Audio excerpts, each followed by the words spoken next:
tous, j'espère que vous allez bien. On se retrouve dans une nouvelle vidéo qui se trouve être un bilan couture.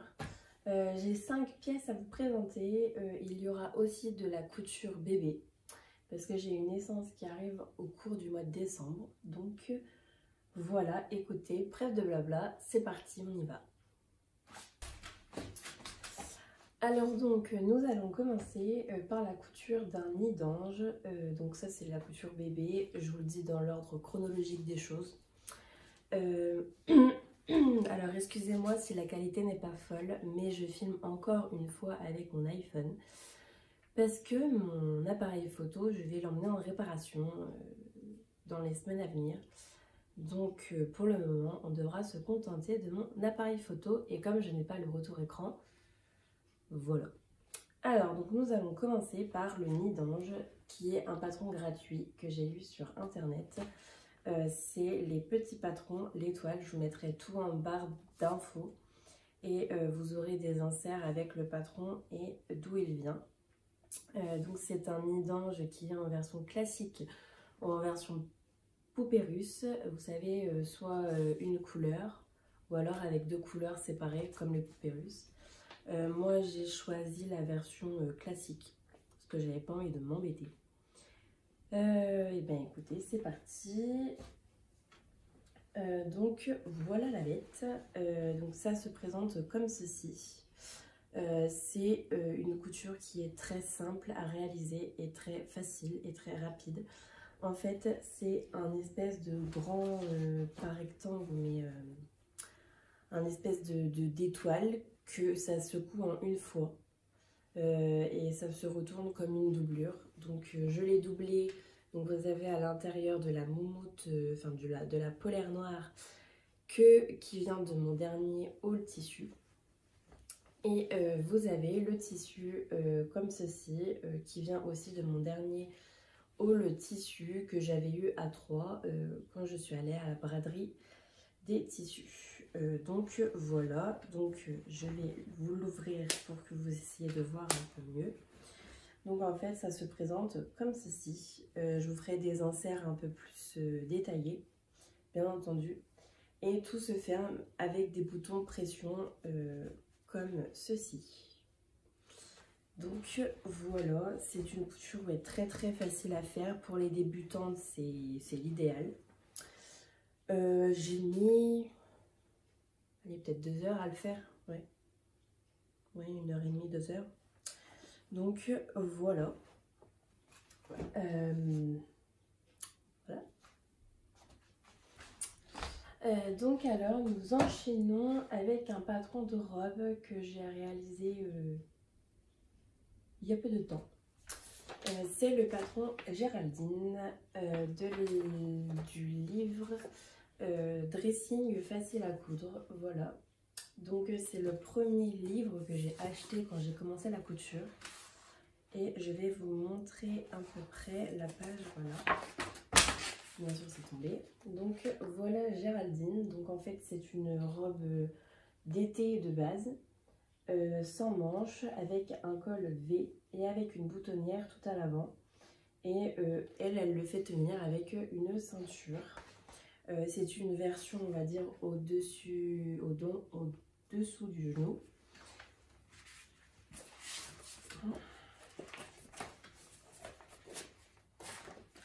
Donc tous les patrons sont de la taille 34 à 44.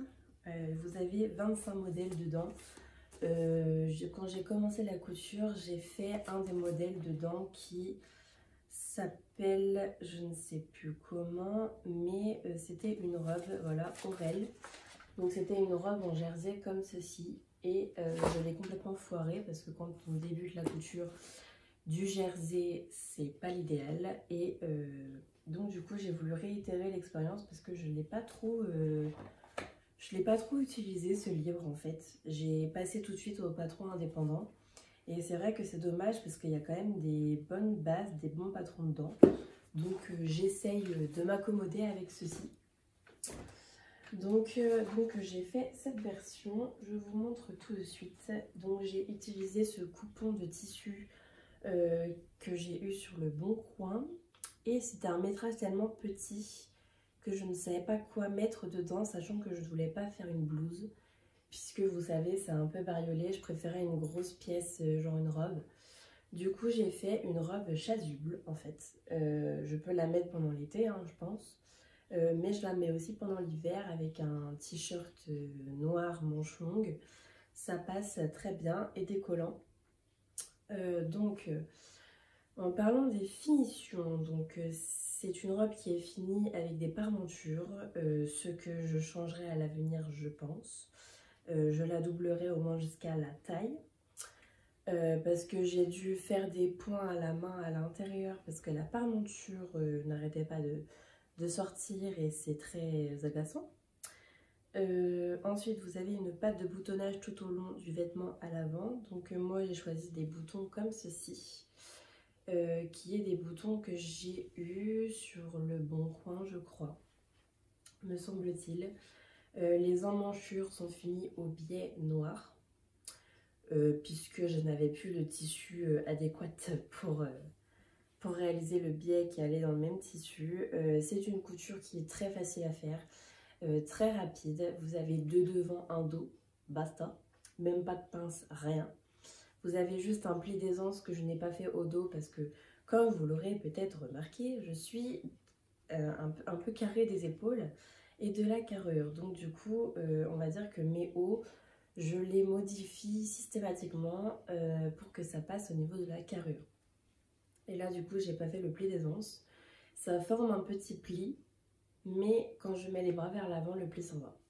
Donc, c'est pas gênant, ça me gêne pas. Je disais que c'était une couture très facile à faire. Je conseille cette couture pour les débutantes, sans aucun souci. Peut-être que la prochaine fois, je la réaliserai en taille inférieure, même si là, ça va, mais c'est vrai que ça fait un peu droit, quoi. C'est pas la robe la plus cintrée du monde. Mais je voulais faire une couture, on va dire, qui tienne dans mon coupon de tissu. Donc, voici. Bien sûr, vous aurez des vidéos portées, il n'y a aucun problème. À la suite de tout ça. Donc bien sûr vous aurez les vidéos portées, il n'y a pas de souci. Donc voilà.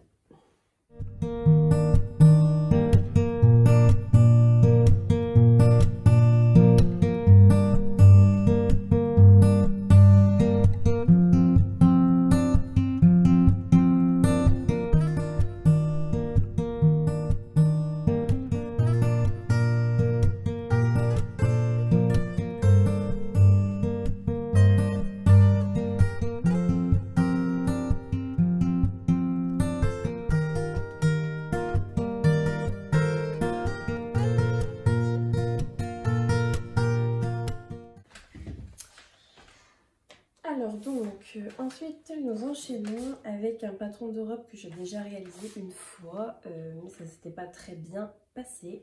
Il s'agit de la robe Malcols 79-74. Donc c'est une robe qui est un peu style patineuse en quelque sorte. Vous avez une version manche courte, robe courte.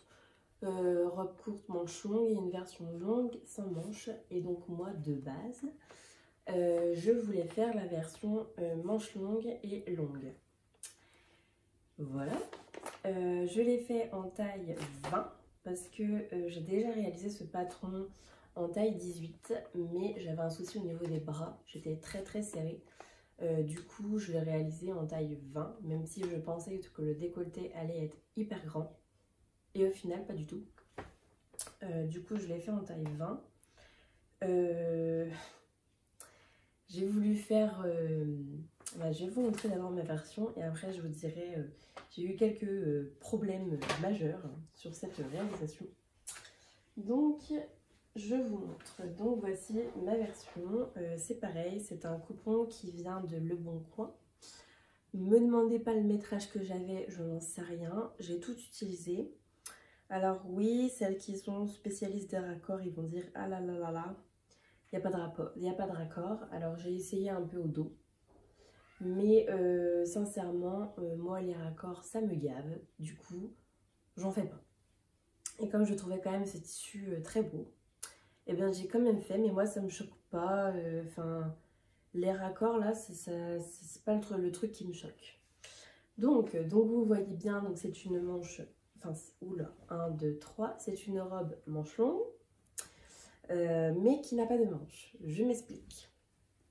Une fois que j'avais coupé mon bustier et tout ça, j'ai voulu faire les jupes, sauf que dans ce patron-là, vous avez la jupe, les deux jupes, enfin les deux morceaux devant, vous avez 2 morceaux côté et un morceau dos. Et ça tenait pas dans mon coupon. Du coup, j'ai voulu faire ma maline en disant bah, je vais faire juste le morceau devant, un morceau côté et un morceau dos. Alors, elle me va, hein, mais faut pas que je prenne 5 kilos. Quoi. Donc, puis comme j'ai l'intention de perdre du poids, mais elle me va quand même, c'est juste que au niveau des hanches, ça passe, mais c'est juste. Et au niveau des manches longues, et ben, une fois que j'avais tout coupé, toutes mes pièces, j'ai dit ouais super, ça a tenu dans mon coupon. Mais non, parce que j'ai oublié les manches. Du coup, et ben, j'ai décidé d'en faire une version sans manches. Un peu une version chasuble. Donc du coup, voilà. Donc vous avez un espèce de corselet tout là. Avec des fronces à l'avant juste ici au niveau des poitrines. Vous avez une patte de boutonnage qui va un peu, pas jusqu'à la fin de la robe, mais milieu. Et moi, je voulais mettre des boutons comme ceci, des boutons en bois que je trouve avec le tissu, l'association du tissu, super. C'est des boutons que j'ai eu à 3. Donc, vous les verrez dans le haul d'avant. Donc, j'ai entièrement doublé le... Eh, t'as fini? Oui. Il y a mon chat qui est juste ici. Donc je disais, j'ai entièrement doublé avec un coton blanc tout le corset. Et en fait, quand j'ai doublé le corset, je n'ai pas rattaché les côtés. Donc ce qui m'a donné des côtés pas raccrochés, mais avec une couture très propre. Du coup, j'ai eu une idée. J'ai raccroché, on va dire, les côtés à la jupe comme ceci. Je ne sais pas si vous allez bien voir. Et j'ai fait une semblant de patte de boutonnage sur les côtés avec des boutons transparents. Et ça, j'ai fait ça de chaque côté parce que si ça me plaisait pas de refaire une couture par-dessus la marge de couture, ça me plaisait pas. Du coup, j'ai fait comme ça. Alors ça ne se voit pas beaucoup, je trouve. Et puis c'est sur les côtés de la robe, donc c'est pas en plein milieu. Donc voilà, qu'est-ce que je peux dire d'autre sur cette robe? Ah oui, au niveau d'ici, au niveau du raccordement là, je galère toujours. Là ça va, c'est à peu près propre, mais alors de derrière c'est pas fameux. Mais je sais pas comment faire pour que ça soit mieux que ça. C'est un tissu qui est assez fluide. Ce qui est très sympa au niveau du tombé de la jupe. Donc voilà, j'ai surpiqué tout l'encolure de la robe pour éviter que ça bouge. Donc voilà, je suis hyper satisfaite de cette robe. Je la porte pas trop parce que j'ai peur de l'abîmer, c'est con hein, mais voilà. Mais franchement, j'adore la réalisation de cette robe, même sans les manches, je l'adore. Je me dirais même que c'est une robe que je pourrais porter en été, mais les couleurs fait plus automnal, donc en hiver c'est quand même mieux. Donc voilà, c'est une robe qui est... En vrai les explications sont pas si compliquées. Pour les débutantes, je suis pas sûre parce que c'est quand même un peu succinct. C'est pas comme les patrons d'Apolline Pattern. Eux, pour les débutantes, il n'y a pas de souci. Elles sont très bien expliquées. Que là, il faut avoir un petit peu de logique, je dirais. Mais c'est un patron qui est super bien fait. C'est un patron qui est connu, hein. Vous avez Raphaël DVN qui l'a déjà réalisé maintes de fois. Mais je pense que je vais me refaire une version avec des manches. Cette fois-ci, je pense. Mais c'est un patron qui consomme énormément de tissu. Voilà, je crois que j'ai tout dit sur ce patron. Je crois.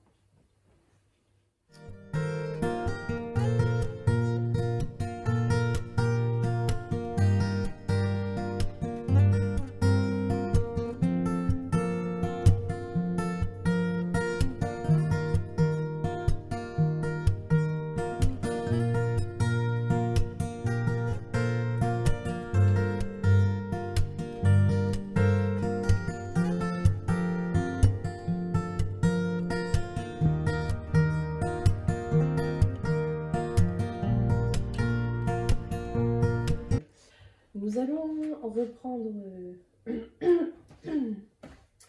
Alors ensuite, j'ai voulu, vu que je commence bien à intégrer ma surjeteuse, j'ai voulu encore mieux la connaître. Et du coup, j'ai fait le t-shirt Briac, donc du livre Coudre le stretch de Marie Poisson. Je vous présente, on va dire, en quelque sorte, parce que ce livre est archi connu sur les réseaux. C'est d'ailleurs Raphaël DVN qui m'en a fait connaître ce livre. Et j'ai cousu le top Briac, donc qui est un t-shirt comme ceci, donc avec plusieurs rencolures, plusieurs types de manches. Vous avez 96 versions, plusieurs longueurs si vous voulez faire une robe. Enfin, c'est un patron qui est déclinable à la folie. Et moi, donc, j'ai cousu pas mal de robes chasubles.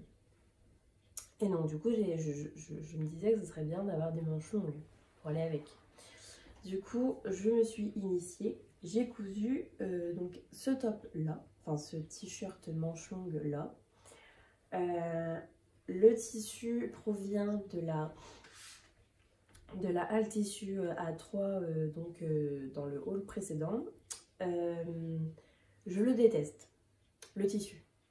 C'est du jersey, hein, il n'y a pas de souci, il est extensible, il n'y a pas de problème. Mais ce que je déteste, c'est que c'est pas du jersey coton. Et au toucher, il est super synthétique. Mais d'une force. Mais, enfin, je sais pas si vous verrez. Oh putain, la lumière elle est en train de décliner. Donc, j'ai remis un peu de lumière parce que je trouvais ça sombre et je voyais le gros nuage noir arriver. Donc, je disais que je déteste ce tissu parce qu'il est super synthétique au toucher. Et en fait, je transpire énormément. Et transpirer sur des matières synthétiques, c'est horrible. Donc je l'ai cousu, je me suis fait la main sur ma surjeteuse du coup. Je pense que je vais le donner. Parce que moi c'est pas des matières, non, ça va pas. Qu'est-ce que je peux dire dessus? L'encolure, je l'ai recommencé 5 fois. Je n'arrivais pas à surjeter correctement, à prendre toutes les épaisseurs au niveau de l'encolure. À chaque fois, j'avais pas pris une épaisseur, il y avait un trou. J'ai recommencé 4 fois. Ça m'a gavé, ça m'a saoulé. Donc voilà, je l'ai fait en taille 44. Donc comme vous l'avez vu, j'ai fait des manches longues, les manches nickel, le col bah nickel. La bande d'encolure, vous avez toutes les explications dans le livre. Bon, c'est pas parfait, hein, il y a des plis par-ci, par-là. C'est pas la couture la plus jolie que j'ai à faire, mais je me dis que c'est le premier quoi. Là, j'ai fait des simples rentrées. Et toutes les coutures là apparentes, c'est du point éclair sur la machine à coudre. Et c'est du bleu foncé parce que j'avais plus de noir. Donc voilà, et là c'est pareil aussi, c'est du éclair. Et c'est un simple rentré aussi. Ah, ça me pique le nez. Donc là c'est pareil, c'est du simple rentré et point éclair aussi. Franchement, je me suis pas mal débrouillée. Les fils de ma surjeteuse, c'est du gris, parce que je n'ai que ça. Voilà, depuis 3 ans que j'ai ma surjeteuse, je n'ai jamais changé les fils dessus. En même temps, je l'ai très peu utilisé aussi, vu qu'en tout premier, je me demandais ce que c'était cette bête-là. J'y arrivais pas. D'ailleurs, c'est avec la formation de Enjoy Couture que j'ai réussi réellement à la régler. Donc voilà, donc bien sûr tout ce que je vous parle, ce sera en barre d'informations comme d'habitude. Donc voilà, donc vous le verrez peut-être pas porter parce que il me va, c'est un t-shirt noir tout basique. C'est pas la pièce la plus waouh du monde. Et comme je déteste la matière, je vais pas vous l'essayer, mais ça me va très bien. La taille est super, c'est juste qu'il faut que je prenne du jersey de coton quoi la prochaine fois. Et le pire, c'est que j'ai encore un coupon comme ça dans mon stock. Et que je pense que si jamais mon copain, ça le dérange pas, je vais lui coudre un truc là-dedans. Et puis, voilà. Donc voici.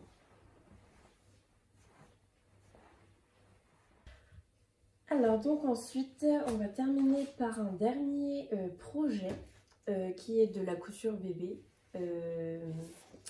Et comme j'avais des chutes de jersey coton cette fois-ci, j'avais ce coupon de tissu là qui me restait et j'avais pas assez pour faire un t-shirt. Donc du coup, vu que j'ai une naissance au mois de décembre, ça va lui faire son cadeau de Noël. J'ai cousu le t-shirt qui provient de ce livre là. La couture pour bébé et petit et tout petit. Donc de 0 à 3 mois. Et j'ai cousu une variante de... C'est pratique. Hein. Une variante de ces deux-là, à peu près. Donc comme j'avais des restes de... En fait, j'ai fait celui-là sans les poches parce que c'est un cardigan avec des poches avant et une patte de boutonnage. Et j'ai pas fait les poches, mais j'ai fait que 2 boutons. Enfin, vous allez voir, je vais vous montrer. Hop.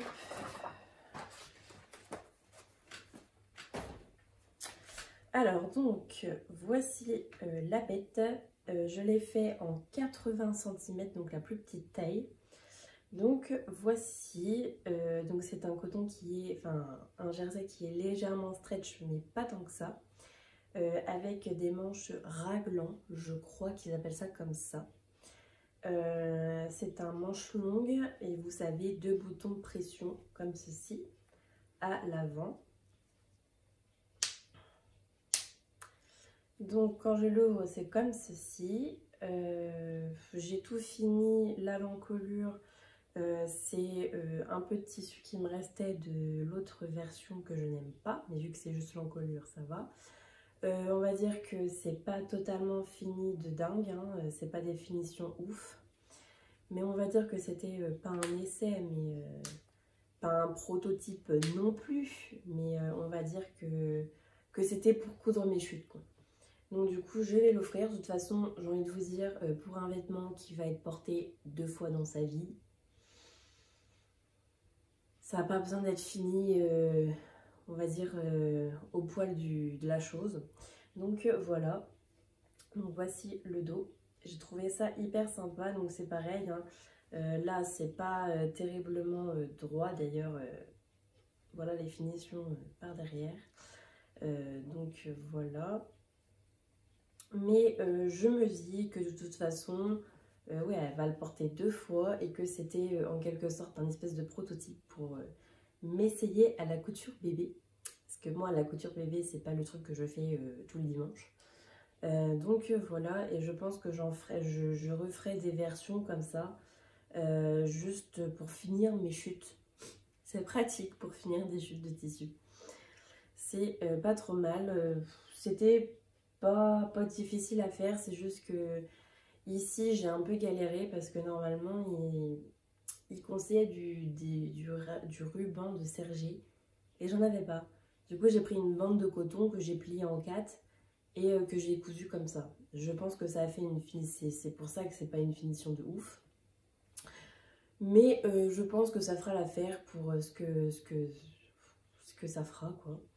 Donc voilà, je pense que je vais leur offrir ça pour Noël, comme ça ils seront contents, moi aussi. Et puis voilà, j'ai tout assemblé à la surjeteuse bien entendu.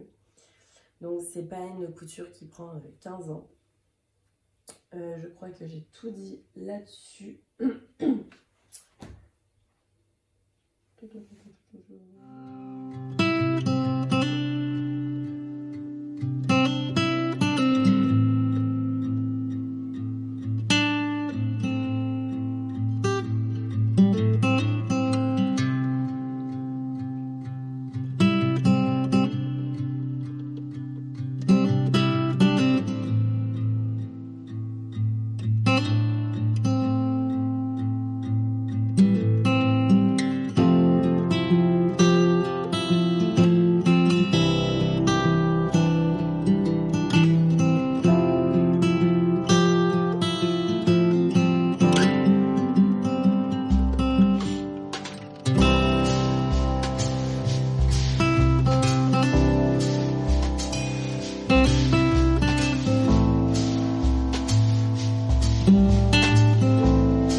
Donc cette vidéo touche à sa fin, j'espère que ça vous aura plu, tout ce que je vous ai montré. Bon, c'est pas de la couture extraordinaire, hein, qu'on se le dise, mais j'étais contente d'avoir cousu un peu de trucs pour moi ces deux mois-ci. Dans le courant du mois de décembre, vous aurez sûrement ma couture de robe de Noël, qui est un incontournable quand on fait de la couture. En plus j'ai le tissu et tout, il faut juste que je tourne la vidéo et tout. Donc voilà, si vous avez des commentaires à faire, je vous les... si vous avez des questions, si vous avez des questions, n'hésitez pas à me les poser en commentaire, je serais ravie d'y répondre. Sur ce, je vous souhaite une bonne journée, une bonne matinée ou une bonne soirée. Et puis je vous dis à très bientôt dans une prochaine vidéo. Salut tout le monde!